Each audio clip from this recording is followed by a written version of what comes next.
Louvado seja nosso Senhor Jesus Cristo, para sempre seja louvado.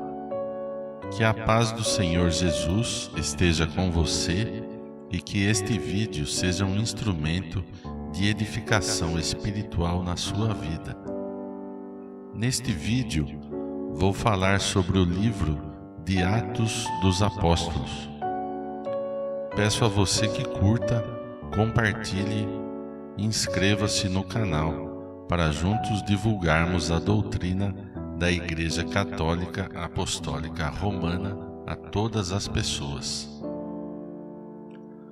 O livro de Atos dos Apóstolos tem como protagonistas ou personagens principais os apóstolos São Pedro e São Paulo. É um livro muito importante para a história da Igreja no início do cristianismo.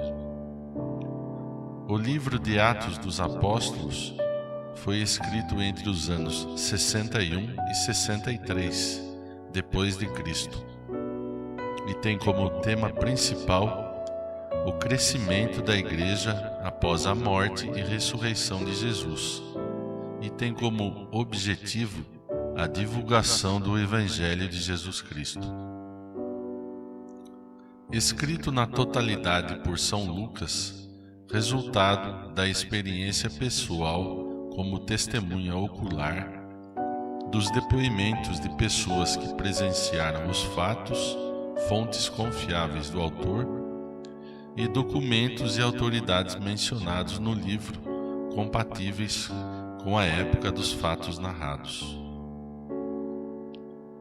O livro de Atos dos Apóstolos nos apresenta um esboço da Igreja, a base dos dogmas, da disciplina e do culto. É a confirmação da importância da tradição apostólica na vida da Igreja. Podemos dividir o livro de Atos dos Apóstolos em introdução, primeira parte, segunda parte e terceira parte. Na introdução, capítulo 1 do livro, o autor se refere ao Evangelho escrito por ele, dando a entender que o autor do livro de Atos dos Apóstolos é São Lucas.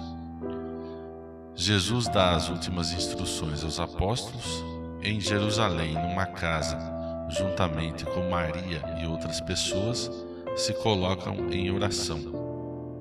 Matias é escolhido como apóstolo em substituição a Judas Iscariotes, o traidor. Na primeira parte, que vai do capítulo 2 ao 8, temos o Evangelho pregado em Jerusalém, a descida do Espírito Santo, a cura do paralítico através de Pedro e a primeira perseguição dos judeus, o progresso da Igreja, Ananias e Safira e segunda perseguição dos judeus, escolha dos primeiros diáconos, que eram judeus nascidos entre os povos pagãos, também chamados gentios, Estevão, Filipe, Prócoro, Nicanor, Timão, Parmenas e Nicolau. Esses foram os 7 primeiros diáconos. Fala também do martírio de Santo Estevão, que foi apedrejado por fazer milagres entre o povo. Acontece a terceira perseguição aos cristãos, e um jovem chamado Saulo se destaca nessa perseguição, entrando nas casas e tirando as pessoas violentamente e colocando-as na prisão.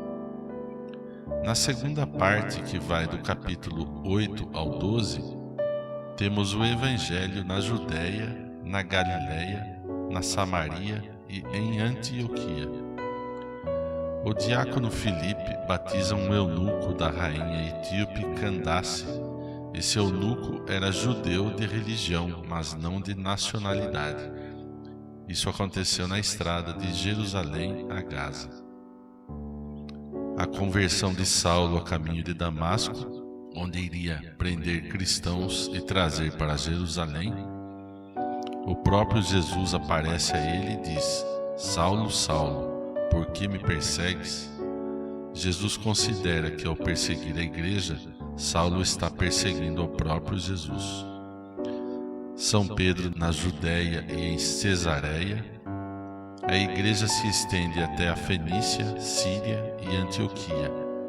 A quarta perseguição à igreja por Herodes Agripa, nomeado rei pelo imperador Cláudio, que era simpatizante do judaísmo.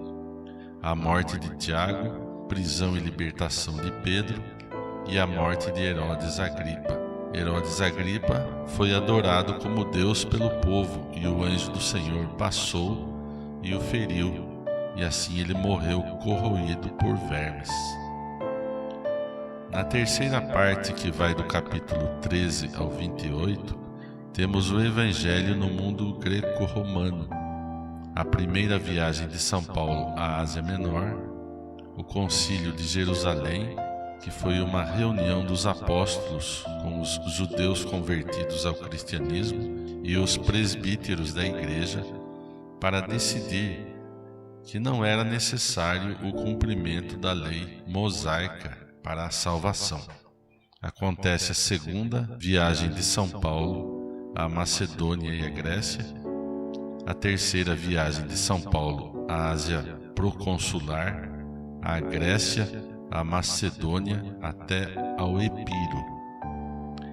Acontece a prisão de Paulo em Jerusalém. Paulo é transferido para Cesareia e a viagem a Roma e a prisão domiciliar do apóstolo São Paulo, que apesar disso continua a pregar o Evangelho aos judeus e aos não-judeus, os gentios. No próximo vídeo vou falar sobre as cartas de São Paulo, ou as epístolas paulinas, como são chamadas. Curta, compartilhe e inscreva-se no canal. Vamos divulgar a doutrina da Igreja Católica Apostólica Romana a todas as pessoas. Louvado seja nosso Senhor Jesus Cristo, para sempre seja louvado. Salve Maria.